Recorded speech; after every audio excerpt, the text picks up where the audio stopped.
Cannabis Common Sense, the show that tells the truth about marijuana and the politics behind its prohibition.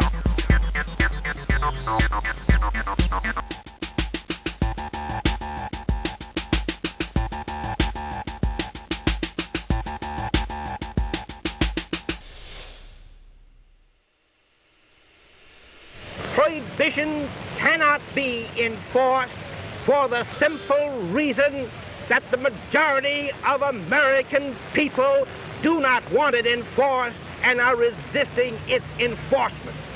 That being so, the orderly thing to do under our form of government is to abolish a law which cannot be enforced, a law which the people of the country do not want enforced.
I'm standing here at Hemp Fest in Seattle with Keith Stropp, the founder of Normal. And thank you for that. And what do you think of this event?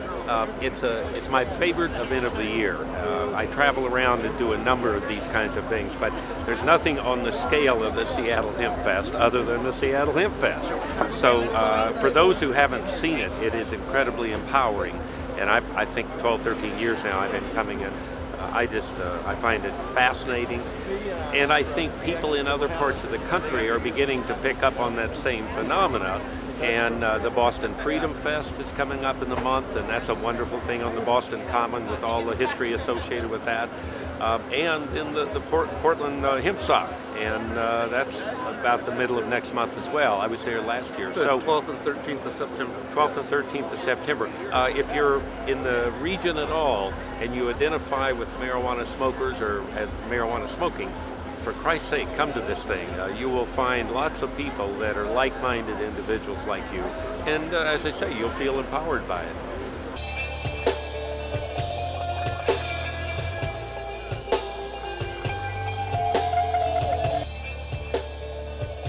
This is peace, love, and understanding that we're doing here. Peace, love, and understanding. Save your seeds. It doesn't take a miracle to cultivate the weeds. You can't sell brownies, you can't sell pot, you can't sell Rice Krispies at Hemp Fest. Why? Because we know how to keep this thing going, and that will bring us down. We have an unprecedented amount of freedom here. No other city in the world, no other rally in America especially. I don't think any in the world is doing quite what we're doing.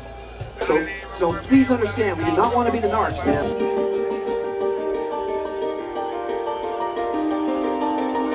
We arrested our 20 millionth American on marijuana charges. Are you ready for 420?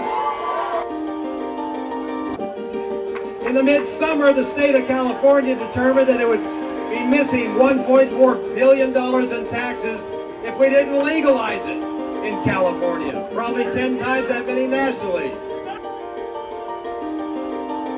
We've helped almost 100,000 people in 8 states, get a medical marijuana permit. So that means they can legally possess, use, and grow medical marijuana. Medical marijuana is a great step forward, but it's not the end. What we need to do is end adult marijuana prohibition, restore industrial hemp, and help medical marijuana patients. The man who started it all, Jack Herer.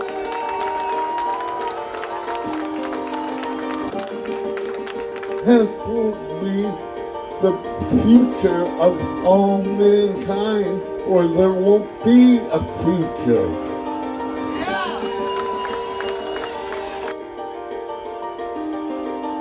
It doesn't matter if you're a Democrat or a Republican, we're going to legalize marijuana no matter what happens in 10 years, because when 60% of the American public wants something, they're going to get it. Contact your legislators. Tell them, end marijuana prohibition. It's time to tax and regulate it. The more letters they get like that, the sooner the day will arrive. We're going to legalize marijuana!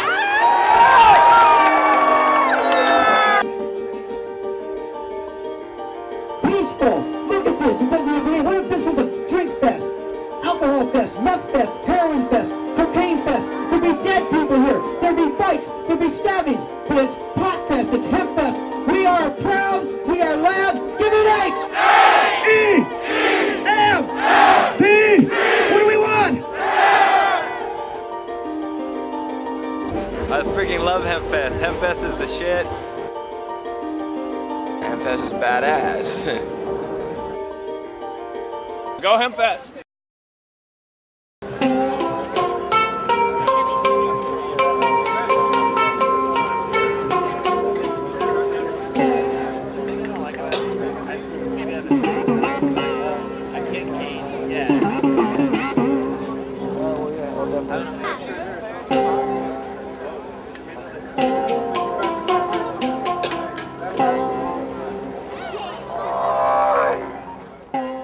I'd like to introduce our incredible panel. This is Mr. Vivian McPeak, Mr. John Trudell, Mr. Bill Drake.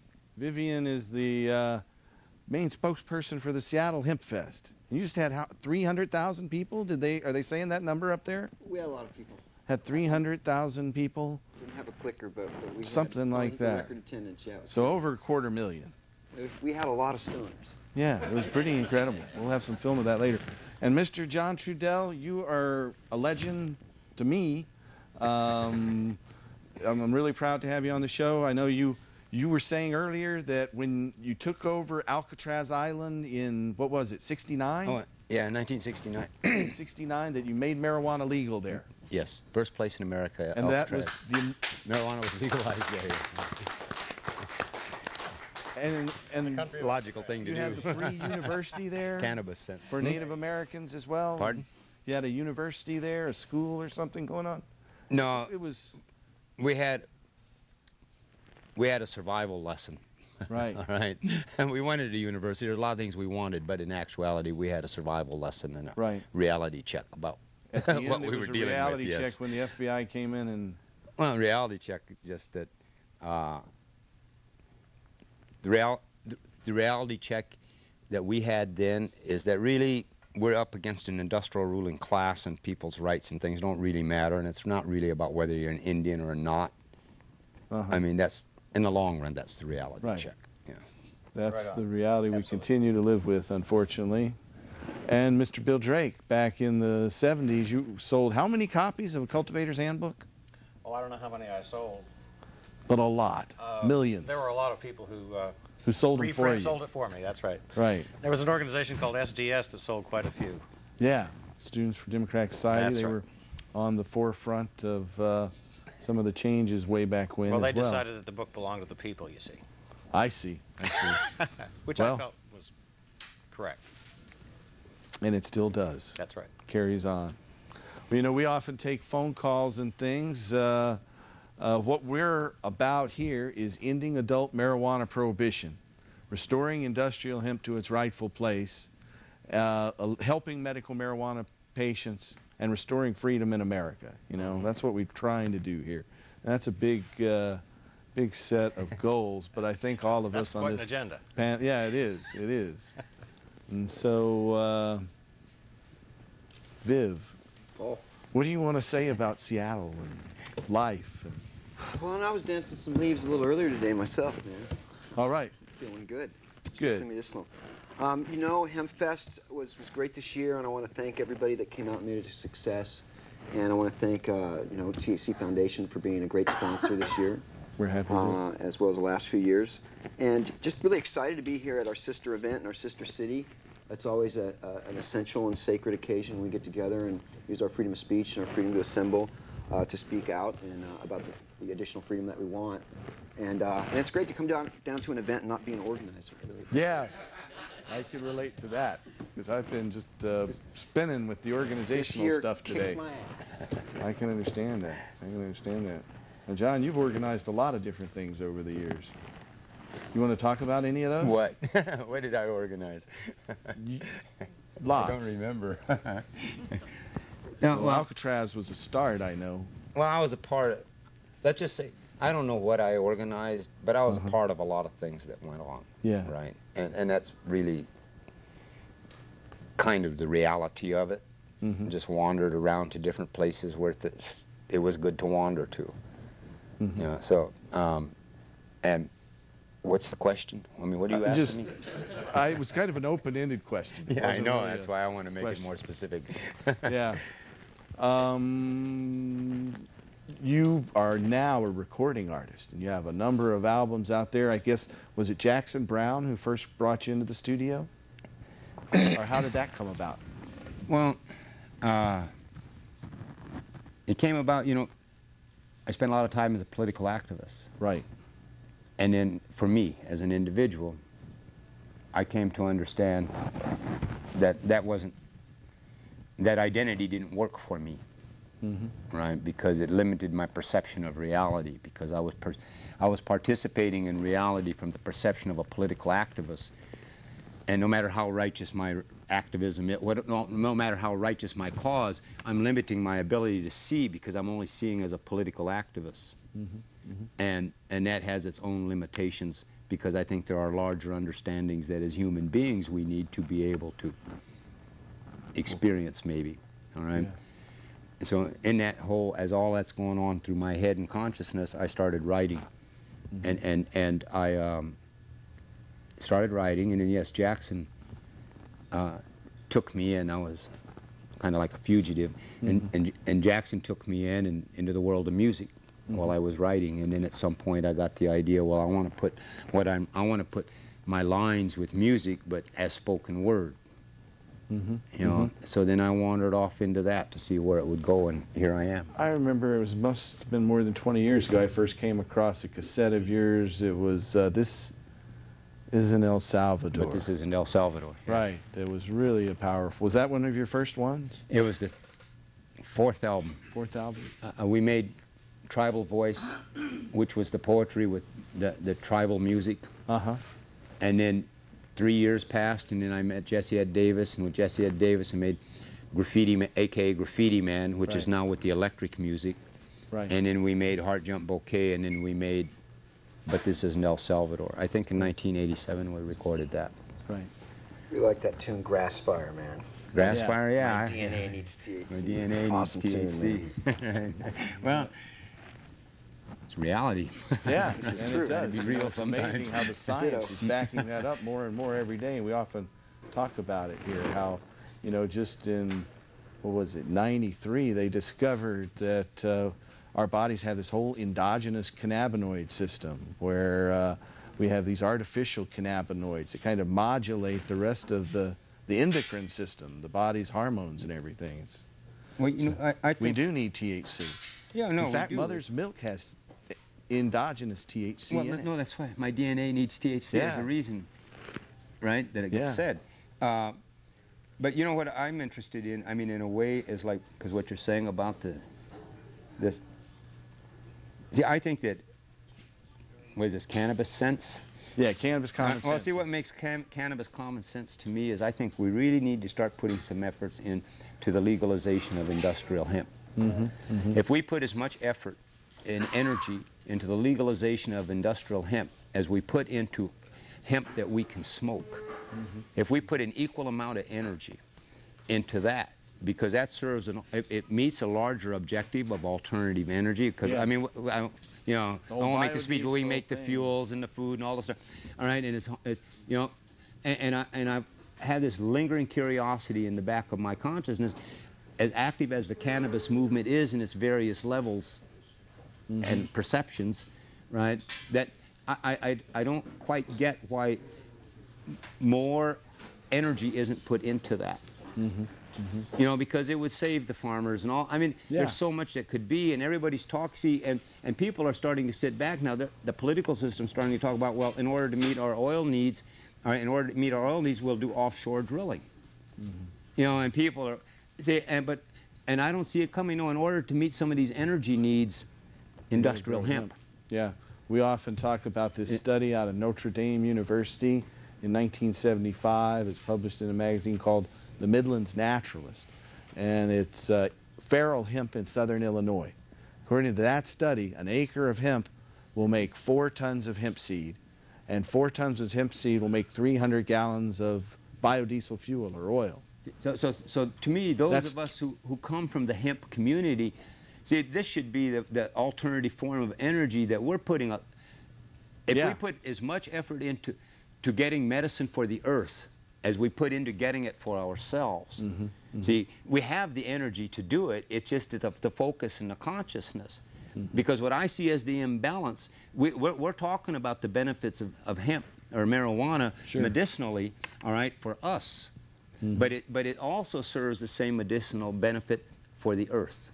You know, and it does, but we're not putting an equal effort into what it does for the earth as we're putting in to what it does for us. And because what I don't see it really happening anywhere to a large degree, but what we really need to have is we really need to have a stimulation of the energy consciousness. The energy. John, our theme was industrial hemp, man. We had a serious emphasis going on, on alternative energy. Yeah, I actually started importing industrial hemp from China back in 99 and did it as a business well, actually, no, 89 to 97. I did a business, I call it tree-free eco-paper, selling hemp paper and importing it from a number of different spots. Then there's a fellow, I don't know if he's in here now. Is Jack in the room? Yeah. Mr. Jack Hare wrote the book, The Emperor Wears No Clothes.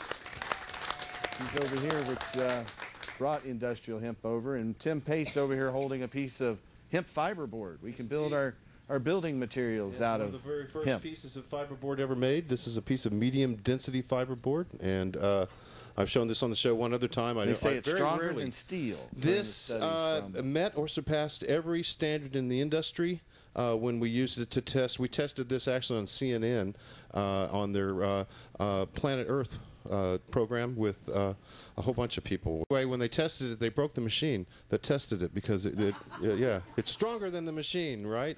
So basically, this is a piece of hemp that we imported from Spain through France with the DEA's permission. We made certain that it had no THC in it whatsoever because it went through the DEA's hands, and then we we chopped it up into 1/4 inch length fibers, and we used standard glues in the industry just to make certain that all other things being equal, we used everything standard except the hemp itself. That was the only thing non-standard in this. So anyway, a little piece of history. You're right. Industrial uses, to me, once we turn on the greed of the world, they will understand how much money and they can make off of this, as well as how much help it will help the planet. I mean, that's the whole idea. We are going to be able to change the world in very short order if we do this. Simple as that.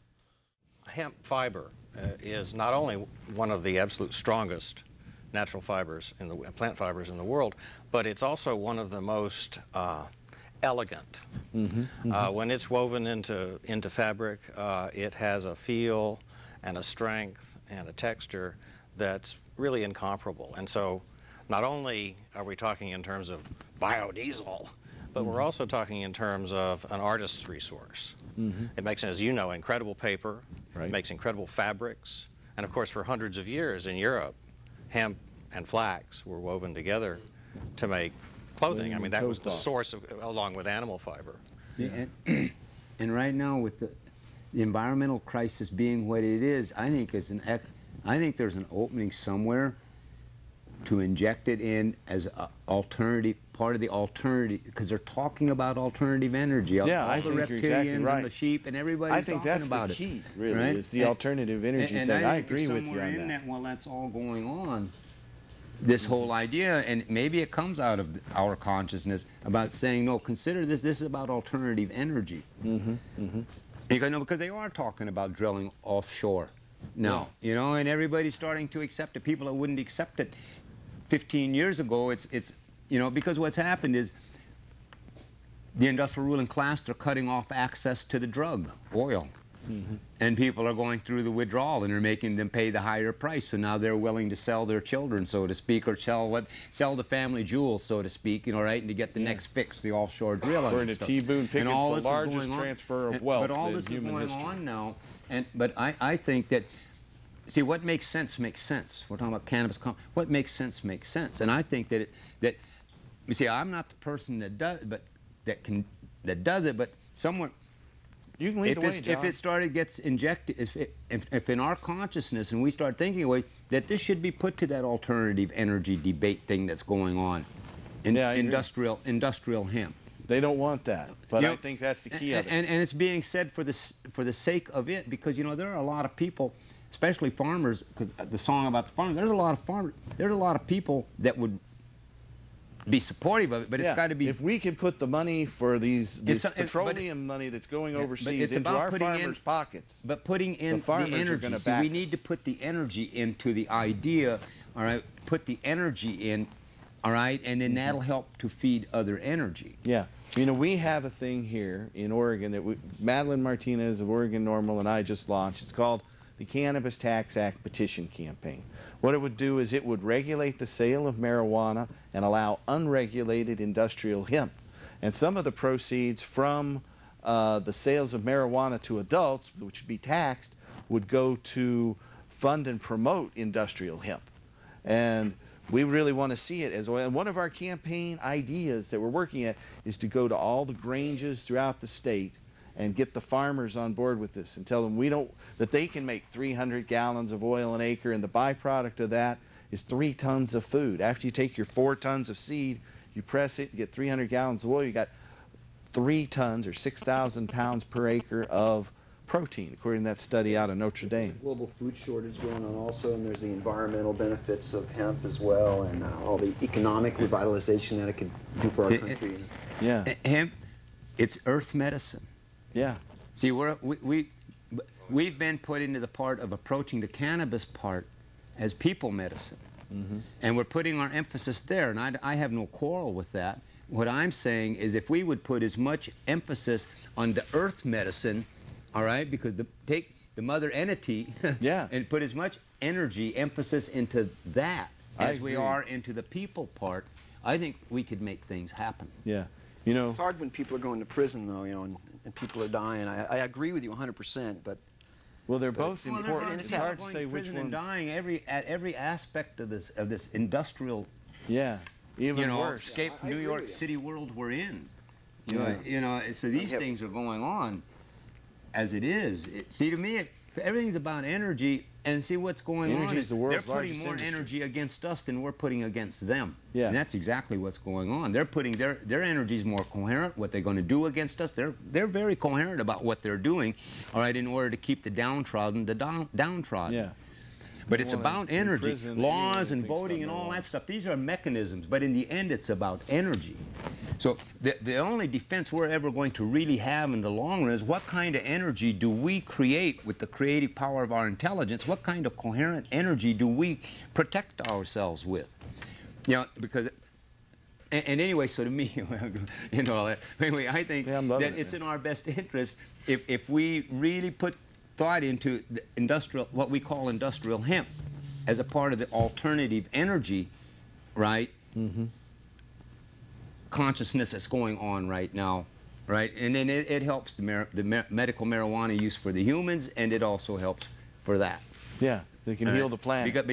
Because I think in a lot of ways we're having a hard time getting past, because the way we have to fight the struggles we have to fight to get it legalized for human consumption. All right? I just think an equal amount of energy needs to start going for, it's earth medicine. It protects the earth. You know, you don't have to insecticide it and all that stuff, right? Yeah, that's right. It grows more like a buffalo. and faster, produces more protein, fiber, and oil than any other plant on the planet. One of the things we say here on the show quite frequently is that the real reason that marijuana is illegal has nothing to do with drugs. It's not about drugs. It's really about money and the continued centralization of economic and political control. It's about the political powers that be that protect the petrochemical industry and the wood-based paper industry and that whole corporate monolith that wants to, you know, centralize control to a tinier and smaller group of people. And we've got to they don't turn that even have around. to centralize control. Things are working just great for them. Yeah. And they have been for a long time. Thousands of years. So they don't need to centralize or do any. Actually, all they're really all the marijuana. institutions are concerned about is keeping the status quo. Yeah. I don't think they're actively at this point. I think they've got everything where they want it, and it's working just fine. I saw a great bumper sticker the other day. It said, "Everything considered, the war on the environment is going extremely well." Yeah, they know what they're doing. But you know, this other thing about marijuana is not a drug. All right, and we jokingly refer to it. We do. It's a sacrament. Right. No, it's a plant. It's an herb. It's an herb. It's a plant. It's not a drug. The earth does not grow drugs. Yeah. This is basic reality. The earth does not grow drugs. All right? Man creates drugs out of things the earth grows. So marijuana is not a drug. All right? It's a plant. All right? And I think that that's an important distinction that we need to understand, because it's a part of our humor and a whole part of our consciousness. Dope, this is right, you know. And it's kind of denigrating. But in reality, you know, it's self-denigrating. If you look at the Cheech and Chong kind of humor, not to complain about them, but it is self-denigrating. But at some point, we need to really have that understanding also, because it helps us, you know, because we know the marijuana prohibition has got to do with the threat that it poses to the petrochemical society. You know, because if you can make all of these things out of it, you don't need all this oil. If you can, you know, if you can make paper out of it, then you don't need to cut down the forest. If you can make wood for houses, then you don't need. See, it's a serious. See, that's what this is really all about. To the whole industrial It's really all monolith. about that. Whether you smoke a joint or I smoke a joint is irrelevant. It's about this.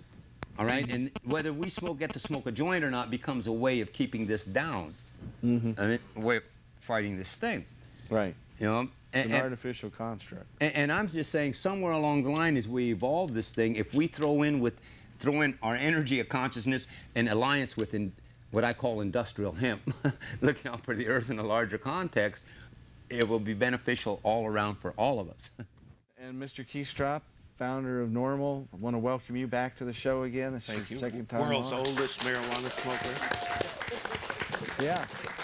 And we were just talking earlier that just last year during the Boston Freedom Festival, you had your first U.S. marijuana arrest. Yeah, amazing, because I've been smoking out front for, we founded Normal 37 years ago, and I think I wasn't as out front the first 4 or 5 years, but I went back recently because I'm working on a book. I went back and was surprised at how honest about my own drug use I was in 1977. So somewhere back there I came out front. For some reason, they didn't bust me until last year at the Boston Freedom Rally, and I think it was strictly an accident. I mean, I was smoking a joint behind a booth with the associate director at High Times, Rick Cusick, and we weren't trying to get arrested. Otherwise, I would have lit up a joint on the stage. We were just sharing a joint. So once they arrested us, they kept trying to drop charges. And, of course, we didn't want them to drop charges. And, three different times they offered. Finally, the judge said, if we'll just pay the court costs. And our lawyer objected. Said, no, we don't want to drop charges. He said, well, I'll waive the court costs. And our lawyer objected. So, at any event, the judge finally figured out. He said, nullification. You know, we wanted. So we ended up going to trial. We both took the stand under oath and said, of course we were smoking a joint. What else would you be doing at the Boston Freedom Rally? It's a smoke-in, for Christ's sake. You know, it's why obviously only time once a year I go to Boston is to attend the smoke out. And at any event, they ended up convicting us. The people in the jury pool who were favorable were too honest. One of them even said to the judge, Judge, if they lit up a joint on the stand, I wouldn't convict them. So all of the good people got taken out of the jury pool, and the others didn't have much trouble. But to the judge's credit, he understood it was an intellectual challenge. He had no court costs, no fine, no probation. The prosecutor went 6 months probation because they knew they'd put us on drug testing and we'd fail, you know. But the judge said, no, time served. We served 20 minutes when they arrested us. 20 minutes time. So it was. I thought it was. We didn't get penalized for going to trial. Most people in America do. Right. If you assert your rights and go to trial, as Eddie knows, you pay a penalty. Well, you know, I went through a federal trial for growing marijuana back in, what was it, 93, December of 93. And I was told if I didn't take the plea bargain offer, I was going to get 10 years. So they offered me 5 years. And that didn't really seem like much of a bargain. So I did go to trial, and I admitted I did everything that the judge and that the prosecutor was alleging. We didn't even call any witnesses. We did have one point where they introduced my library that turned out to be pretty beneficial to me, because when my defense attorney was able to cross-examine the officer on the stand, he said, pick up this book, Marijuana, Your Legal Rights, turn to page 219 and read the chapter headline. The cop picked it up. He stuttered for about 30, 40 seconds. The judge said, read the chapter headline. My lawyer said, read the chapter headline. He just kept stuttering. Finally, it came out. It said juries can acquit defendants even if they think they're guilty. And it was about 6 pages all about jury nullification. The prosecutor jumped up, objection, objection. And the judge says, oh, you can't object to your own evidence. You can only object to their evidence. Now, you introduced this evidence, so you can't object to it. And it was kept in the record, and I was acquitted. So I would have done 10 years, and I don't really know of any other. You're a fortunate man to win on nullification. I know. Until about 1880 in this country, defense lawyers could argue jury nullification. They could say to the jury, look, if you think the defendant did as charged, but that it would not be fair to convict him of a crime, which would be a marijuana smoker, obviously. Most Americans know it shouldn't be a crime. But you can't argue that because of a Supreme Court decision, I think it was in 1880. And so now what has to happen, you have to figure out ways to try to let the jury know that if they're outraged by this particular application of the law, they do not have to convict. Most of them think they do. Yeah, they don't let them tell the jury, unfortunately. That's right. No, and I got lucky in the books. So you didn't get so lucky, Eddie. No, actually. Have you been sentenced yet? No, I get sentenced December 21st. And this in federal court? Yes, and to address what you said about having the courage to stand by your convictions and take it clear to trial. 2.5 years ago, when they had all 4 the major components of the 2 warrants, I was looking at 4 life sentences, $17 million in fines, and an additional 40 years. Prior to the UDV decision, which is a major religious decision, they offered me 30 months, 18 months in prison and 6 months in a halfway house, 6 months at home detention. I go back to the very real possibility on December 1st being sentenced to prison for the rest of my natural life. They're asking for a 10-year minimum at this time, which of course at this point in my life is the almost equivalent. A life sentence. It is a life sentence. What useful life I have left as far as being a productive member. How old are you now? Well, I'm 56 now, and I You don't still mean, got some life after you don't 66, don't you? Well, yes, Yeah. but the point I'm making is if I take 10 years out of my life right now, I understand, spend man. in prison, don't when need I that come to out happen. at 66, what good am I going to be to myself or anybody else? Certainly, I'll still be able to do, you know, I'm not going to just die. But the other side of it is I might as well. And it's No, sad. there's a lot to keep fighting for. Well, the judge was emphatic after she abolished me for smoking, growing, or being around any marijuana. She then let me come up here. And one of the points she was emphatic about was that I let people know the dangers of growing marijuana and the penalties. And I will tell you quite frankly, if you grow marijuana and the federal government catches you, you cannot have enough money, you cannot have enough power, you cannot have enough friends. They will destroy you. My attorneys won this case 3 times. The first time, all of the warrants were thrown out. The judge said, do not put your lying witnesses to the prosecution on my stand about open field. Less than a month later, she turned around and allowed the open field warrant, keeping the case going. The second time, we did a flawless presentation under the Religious Freedoms Restoration Act. For the first 5 minutes, the judge came out, agreed with every point we made, said that I was sincere, that this was religious conviction. We made every point that the Supreme Court called for. She said that we qualified for. She then spent the next 5 minutes telling the prosecutor that he had failed on every count. He had not shown compelling interest. He had not shown least restrictive means. According to the Udiva decision, at that time, that case was over. I won. The prosecutor submitted. My attorney submitted. At that time, as far as I know, and I'm not positive, maybe you know better, but as far as I know, at that time, the judge is supposed to take everything under duration. Instead, this judge took it on herself to become the prosecutor, explained that diversion was possible, even though the UDV decision said that diversion in and of itself is possible at any level and therefore cannot be used as a sole compelling reason for a decision. She used it for the sole compelling decision, holding me over again in trial when I should have won the case.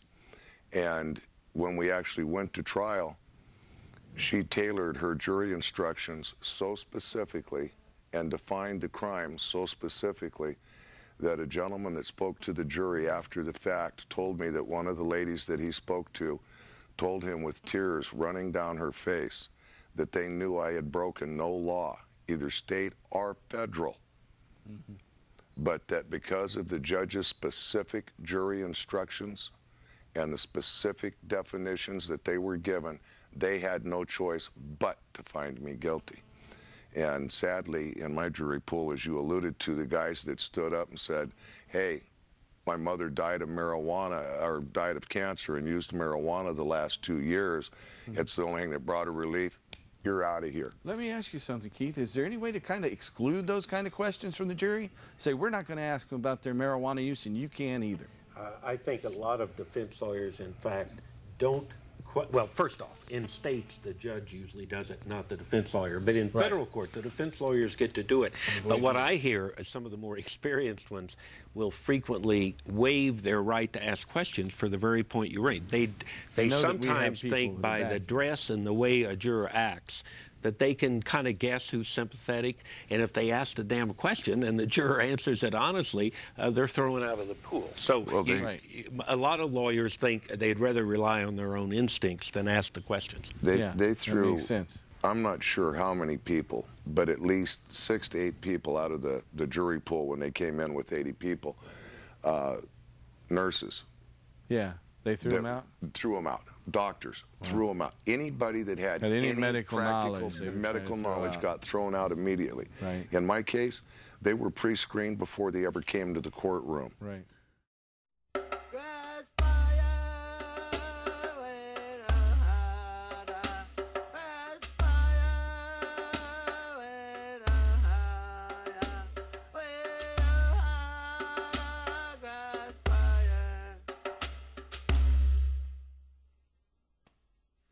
In between the blues, there are good days and bad days, with everything and nothing to lose, while the setting sun never sits and the night has no limits.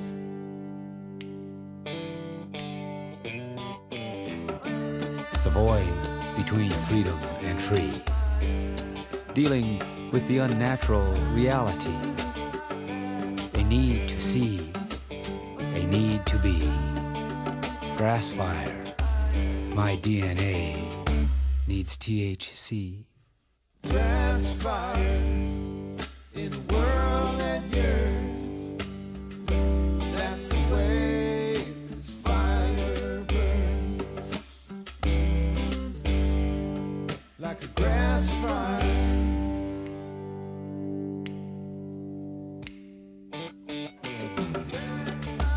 In the unnatural society, been trying to maintain, while the sane appear to be clearly insane, with no way to explain.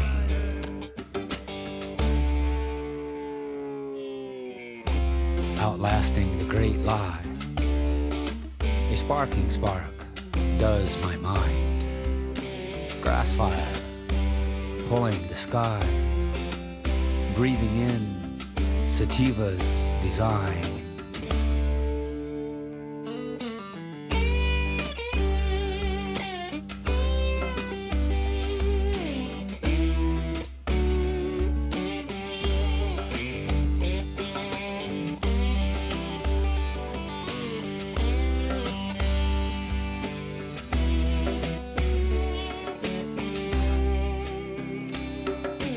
Grass fire in a world at yours. That's the way this fire burns. It's a grass fire.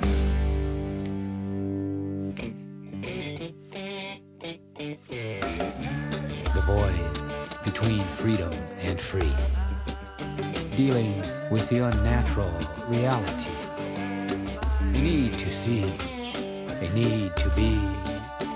Grass fire, my DNA needs THC.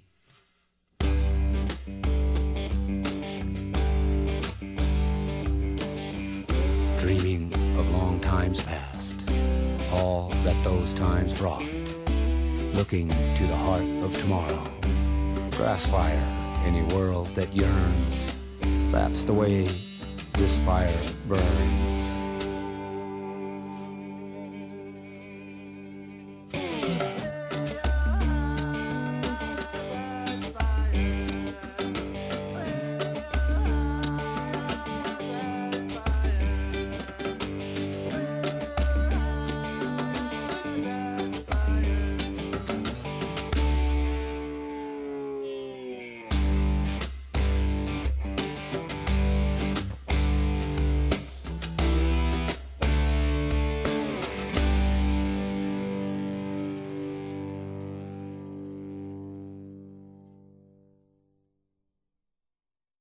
Give us Seattle welcome to Seattle's very own Herbivores.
They just get one up tight.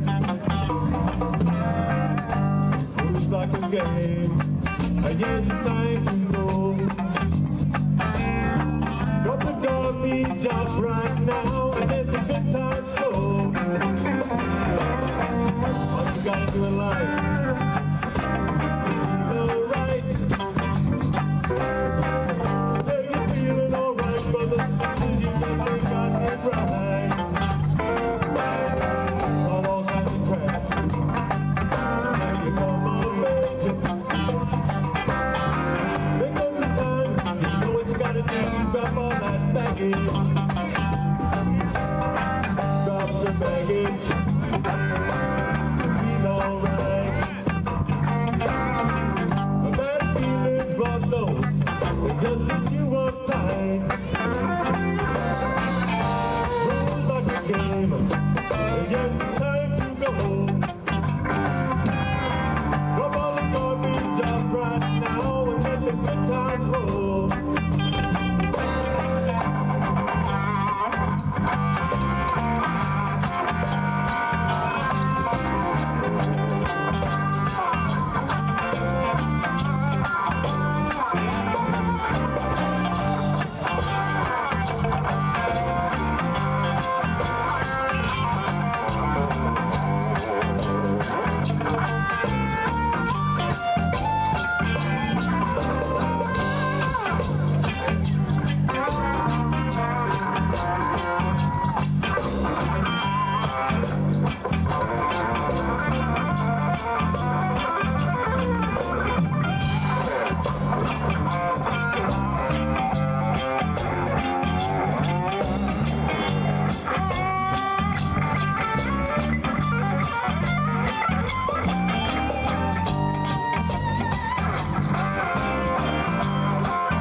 baggage.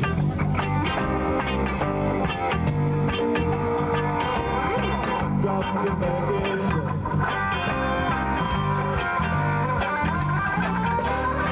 Drop the baggage.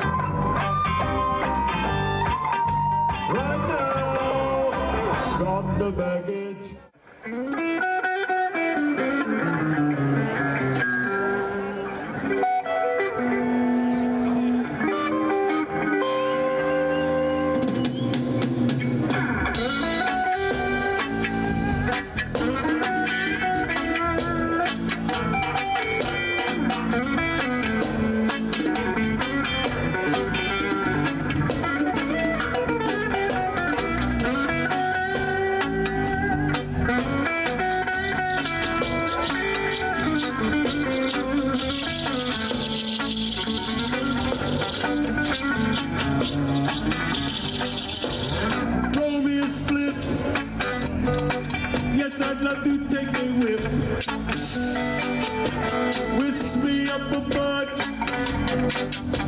can rub this dub.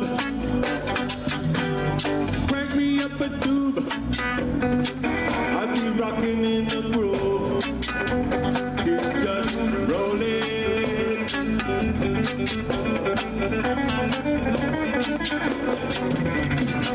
Time to get yourself up on this one-way place and let your feet do the pain. I mean, we're speaking causes, feeling so. What the, anyway? Hey, roll me a split.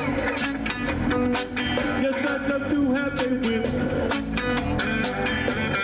Twist me up a bud so I can rub this shit up. Crank us up a two. With me rocking in the deep, deep groove, if you just roll it.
People make it happen, like Jay Roberts here.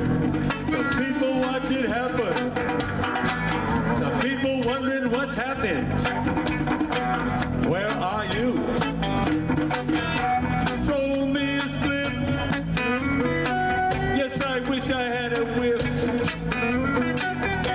Twist me up a butt so we can rub this and dub.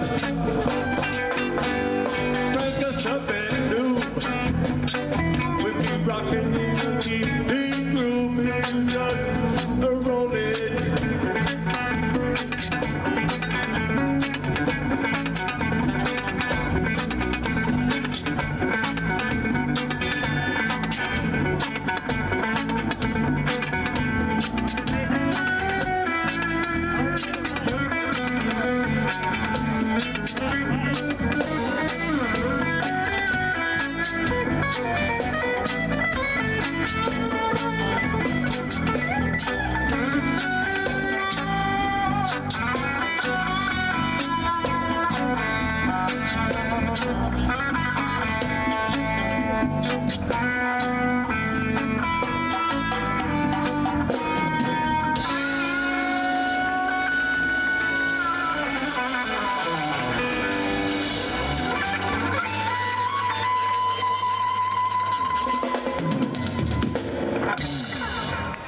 Following trailer contains real marijuana.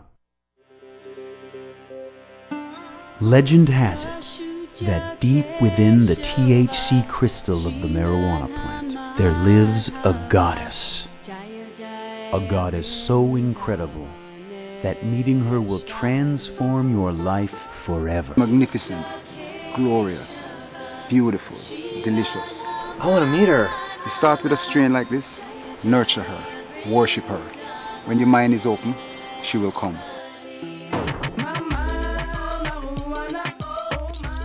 When their leader is arrested, 3 friends will travel halfway across the world, plant 25,000 marijuana plants, and harvest more organic ganja than you and all of your friends could smoke in 3 lifetimes.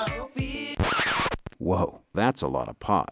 You're from America? Yep. So you think you can just come over to Europe, grow some weed, and make a whole bunch of money? Doesn't work like that. All I know is, after how some of y'all treated the son, the Lord felt the need to hide his daughter. And he hid her in the most sacred of sacred places.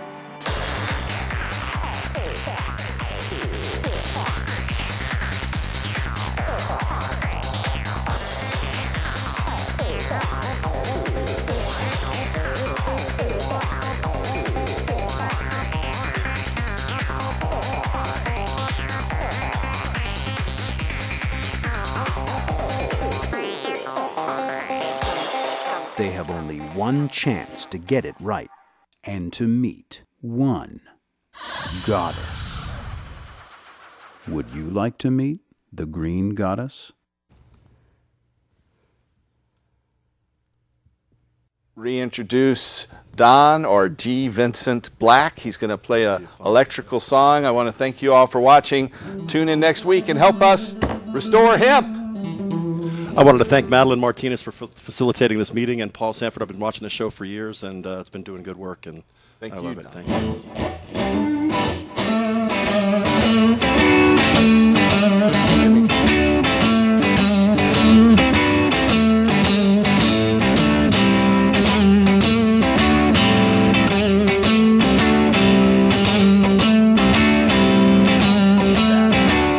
Once was a sweet thing, baby.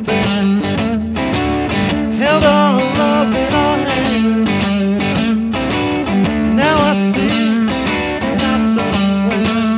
You won't give me the time of day, and that's a cold shot, baby.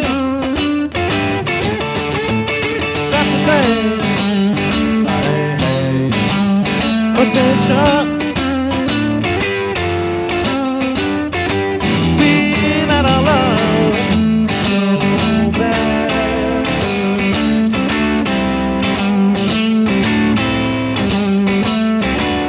Remember the way that you love me. Do anything I say. Now I reach to kiss your lips. Just don't mean a thing.